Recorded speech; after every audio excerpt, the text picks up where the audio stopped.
کلمہ یقین، دوسرا کلمہ نجات کا۔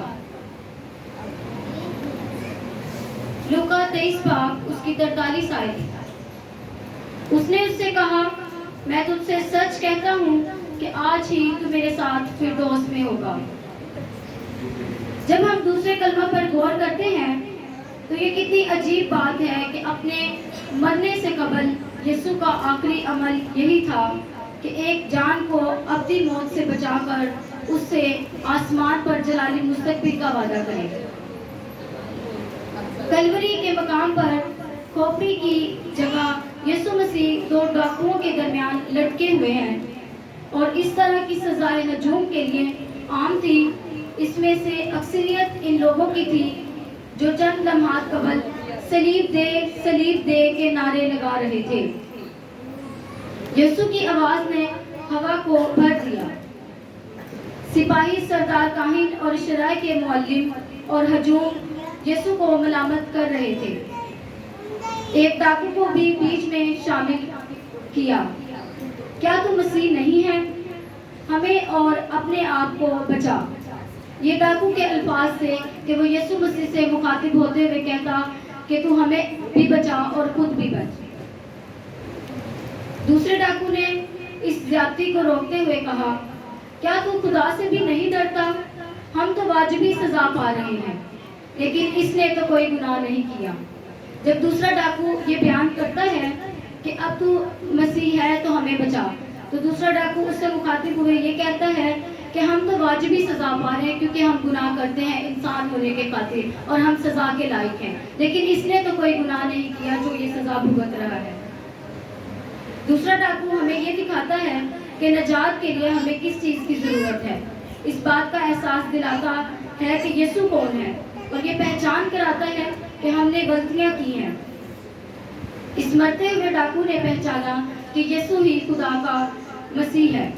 اس شرمندگی اور رسانی کے دوران جو حیران کن ہے، واضح طور پر اس نے اپنے ایمان کا اقرار کیا کہ وہ گناہگار اور سزا کا حقدار ہے، اور یسوع مسیح بالکل بے قصور ہو کر اس سزا کو بھگت رہے ہیں، اور اسی حیران کن ایمان کو یسوع نے سراہا۔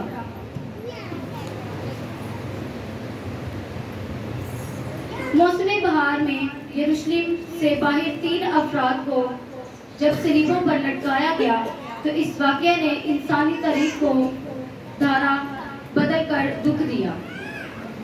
حالانکہ اس طرح کے واقعات مشرق وسطی کے قدیم دور میں عام سی بات تھی، اور آج 2000 سال گزرنے کے باوجود ان 3 افراد کی موت کے بارے گفتگو کرتی ہے۔ بائبل مقدس کے عظیم مفکر مسٹر دہم لکھتا ہے، ایک شخص گناہ کے ساتھ اپنے اوپر اور اپنے اندر لیے ہوئے مر گیا، وہ پہلا ڈاکو تھا۔ دوسرا شخص گناہ کے ساتھ اپنے اوپر نہیں بلکہ اپنے اندر لیتے ہوئے مر گیا، دوسرا ڈاکو۔ تیسرا شخص گناہ کے ساتھ اپنے اندر نہیں لیکن اپنے اوپر لیے مر گیا، وہ تھے ہمارے یسوع مسیح، کیونکہ ان کے اندر گناہ نہیں تھے لیکن انہوں نے ہمارے گناہ اپنے اوپر لے لیے تاکہ ہم بچ جائیں اور چھڑائے جائیں۔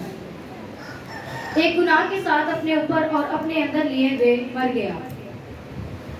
یہ ان 2 ڈاکوؤں میں سے پہلا تھا جو اس دن مصلوب کیا گیا۔ اس ملک کے قانون کے مطابق اس کی سزا واجبی تھی۔ رومی قیصر کے جانب سے دیے گئے اختیار کے ساتھ منصف نے اسے رد کرتے ہوئے سزا سنائی۔ ایک ایسے گھر کی طرح جو رہنے کے قابل نہ رہا تھا۔ یہ پہلا ڈاکو یوں لگتا ہے کہ ایک ناراض شخص کی طرح مرا ہے۔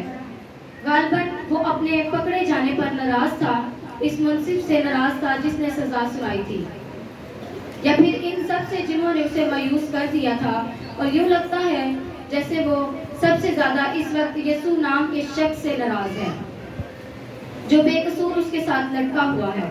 یہ پہلا ڈاکو یسوع کی مخالفت میں تنہا نہیں ہے، باقی لوگ بھی اس کے احساس کی ترجمانی کر رہے ہیں۔ کسی ایسے شخص کے خلاف غصے سے بھر جانا بہت آسان ہے جو اپنے آپ کو نور اور دنیا کی امید کا دعویٰ دار کہلاتا ہو، اور ایک عام مجرم کی طرح صلیب پر آپ کے ساتھ لٹکا ہو، حتیٰ کہ آپ اپنے آپ کو بھی نہ بچا سکتا ہو۔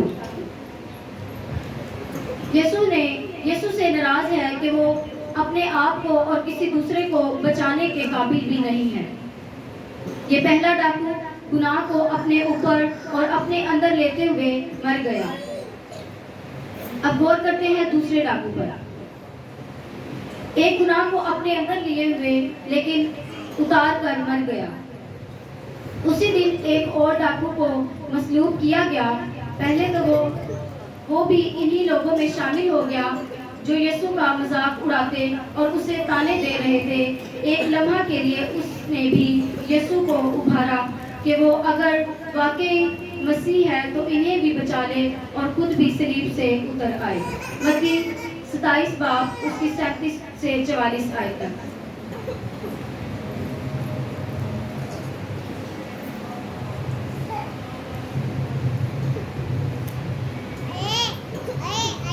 اور اس کا الزام لکھ کر اس کے سر سے اوپر لگا دیا کہ یہ یہودیوں کا بادشاہ یسوع ہے۔ اس وقت اس کے ساتھ 2 ڈاکو مصلوب ہوئے، ایک داہنے اور ایک بائیں، اور راہ چلنے والے سر ہلا ہلا کر اس کو لعن طعن کرتے اور کہتے تھے، اے مقدس کے ڈھانے والے اور 3 دن میں بنانے والے، اپنے تئیں بچا۔ اگر تو خدا کا بیٹا ہے تو صلیب پر سے اتر آ۔ اسی طرح سردار کاہن بھی فقیہوں اور بزرگوں کے ساتھ مل کر ٹھٹھے سے کہتے تھے، اس نے اوروں کو بچایا، اپنے تئیں نہیں بچا سکتا۔ یہ تو اسرائیل کا بادشاہ ہے، اب صلیب پر سے اتر آئے تو ہم اس پر ایمان لائیں۔ اس نے خدا پر بھروسہ کیا ہے، اگر وہ اسے چاہتا ہے تو اب اس کو چھڑا لے، کیونکہ اس نے کہا تھا میں خدا کا بیٹا ہوں۔ اسی طرح ڈاکو بھی جو اس کے ساتھ مصلوب ہوئے تھے اسے لعن طعن کرتے تھے۔ جیسے جیسے اندھیرا گہرا ہوتا جا رہا تھا، دوسرے ڈاکو کا دل بدلتا جا رہا تھا۔ پہلے ڈاکو کی طرف متوجہ ہو کر اس نے کہا، کیا تو خدا سے بھی نہیں ڈرتا، حالانکہ اسی سزا میں گرفتار ہے؟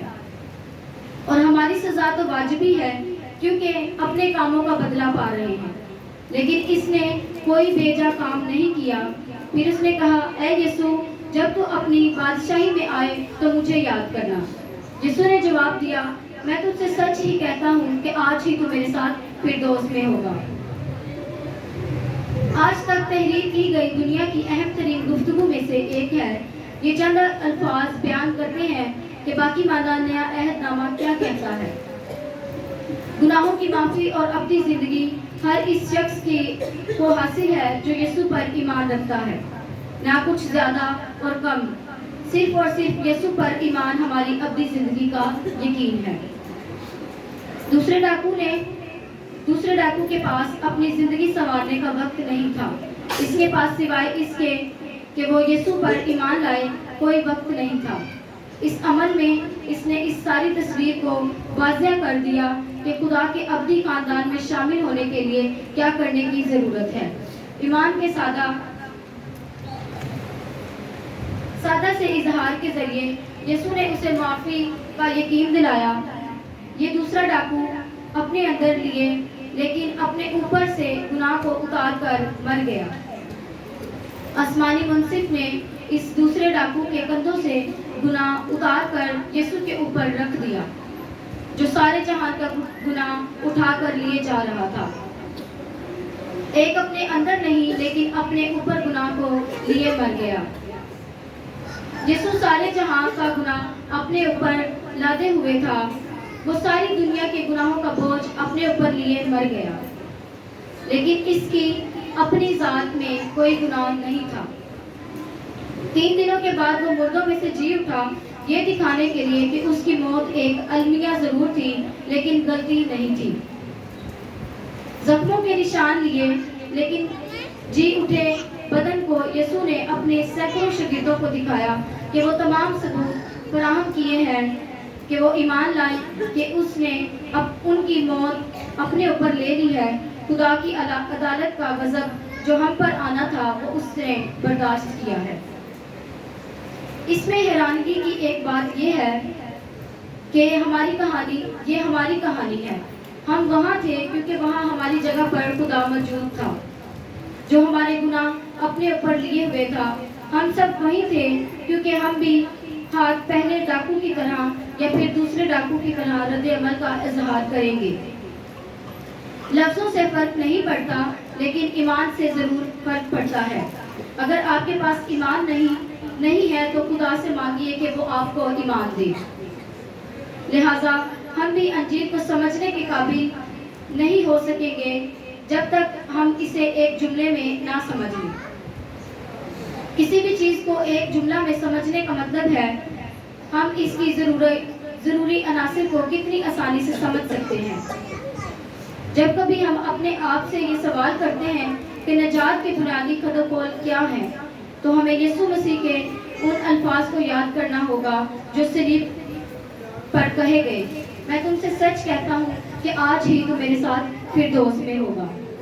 اگر ہم اس جملے کی تشریح کریں تو پہلا لفظ آج بیان کرتا ہے نجات ابھی اور زمانہ حال میں موجود ہے۔ غور کریں کہ اس ڈاکو کی درخواست کے درمیان کوئی دیر نہیں ہے۔ یسوع جب تو اپنی بادشاہی میں آئے تو مجھے یاد کرنا۔ اور مالک نے جواب دیا، یسوع نے یہ نہیں کہا کہ مجھے معاف کیجئے، لیکن آپ کے پاس تو جنت میں جانے کے لیے تیاری کا وقت ہی نہیں ہے۔ اگر آپ میرے پاس پہلے آتے تاکہ میں آپ کی رہنمائی کرتا اور اپنے شاگردوں میں شامل کر لیتا، اس وقت شاید میں مدد کر سکتا تھا، لیکن اب بہت دیر ہو چکی ہے۔ اس ابدی نجات کے عجائب دیکھیے، یہ ہم سے کبھی نہیں کہتی کہ خدا کے پاس آنے سے قبل اپنے آپ کو ٹھیک کرو۔ یہ ہماری اخلاقی حالت کو پرکھتی نہیں، یہ اس طویل پاکیزگی کے درد بھرے عمل سے بھی نہیں گزارتی، بلکہ اس لمحہ آپ کو نجات کا یقین دلاتی ہے۔ اس سامری عورت کو یاد کریں جس کی ملاقات یسوع سے کنویں پر ہوئی ہے۔ جس لمحہ کوئی بھی گناہگار اپنے گناہوں سے توبہ کر کے یسوع کو مالک قبول کرتا ہے، اسی گھڑی وہ زندگی خدا کی فرزندیت میں شامل ہو جاتی ہے۔ یہ سامری عورت دوپہر تک گناہگار تھی، لیکن شام ہونے سے قبل وہ بیعمر تھی۔ بائبل مقدس کے نظریہ نجات کو ہم جب اس کلمہ کی روشنی میں دیکھتے ہیں تو اولاً یہ ہر وقت اور ہر لمحہ خدائی طور پر موجود ہے۔ درخواست اور رد عمل کے درمیان کوئی وقفہ نہیں ہے۔ جیسے ہی ہم اس کو پکارتے ہیں چمکدار روشنی سے بھی زیادہ تیزی کے ساتھ تو وہ ابدی نجات کا تحفہ ہماری زندگیوں میں اندھیل دیتا ہے۔ یقیناً یہ بات غور طلب ہے کہ کلوری کے مقام سے ادا کیے گئے ان الفاظ کی روشنی میں نجات شخصی اور گہری قربت کی عامل ہے۔ لوکا 23:43 میں تم سے سچ کہتا ہوں کہ آج ہی تو میرے ساتھ فردوس میں ہوگا۔ کیا اس سے بھی کوئی زیادہ گہری اور شخصی قربت ہو سکتی ہے؟ اس اخلاقی خلیج کے بارے میں سوچئے جو ان دو الفاظ میں اور تو میں پائی جاتی ہے۔ میں اکثر اس بات پر سوچتا ہوں کہ صلیب پر لٹکا ہوا ڈاکو یسوع کے ساتھ وہاں کیسے پہنچا ہوگا۔ وہ کس طرح کے پس منظر اور خاندان سے تعلق رکھتا ہوگا۔ کیا اس کے خاندان میں سے گزرے 9 سال میں کوشش کی ہوگی کہ اس میں اخلاق اور بذات زندگی گزارنے کا احساس پیدا ہو جا سکے۔ یہ بھی نہیں جان سکیں گے۔ چودھری اسپریچن بیان کرتے ہیں وہ انسان کبھی مکمل طور پر بدی کا شکار نہیں ہو سکتا جس میں اس ہستی کا خوف موجود ہو جس کی صورت و شبہ پر وہ خلق کیا گیا ہے۔ فردوس کہاں ہے؟ ہم ابھی تک ان 8 الفاظ پر غور کر رہے ہیں جو یسوع نے اپنے پہلو میں لٹکے ہوئے ڈاکو سے کہے۔ ہم جان چکے ہیں کہ یہ 8 الفاظ پوری نجات کا خلاصہ ہے۔ لفظ آج سکھاتا ہے کہ نجات فوری اور زمانہ حال میں موجود ہے۔ یہ الفاظ تو میرے ساتھ ہوگا بیان کرتے ہیں کہ یہ شخص اور گہری قربت کا حامل ہے، یعنی 2 لفظ اور ہیں جن کا مطالعہ کرنا ضروری ہے۔ یعنی فردوس میں یہ بقیہ وہ الفاظ ہیں ہمیں ابدی نجات کی فطرت کے بارے میں کیا بتاتے ہیں۔ میرا ایمان ہے ان الفاظ کا مطلب ہے کہ کامل اور مکمل۔ یعنی کامل شخصی اور زمانہ حال میں ہے۔ یونانی زبان میں فردوس کا مطلب ہے آرام کی جگہ یا باغ۔ ہمارے پاس نہ تو الفاظ ہیں اور نہ وقت جگہ کے الہامی مسائل کی اس بحث میں پڑیں کہ فردوس اور آسمان میں کیا فرق ہے، لیکن اتنا ضرور ہے کہ یہ انتہائی شادمان اور بابرکت مقام ہے، جہاں وہ تمام لوگ انتظار کر رہے ہیں جو مسیح میں سو گئے ہیں، جب تک کہ خداوند یسوع مسیح دوبارہ نہ آئے۔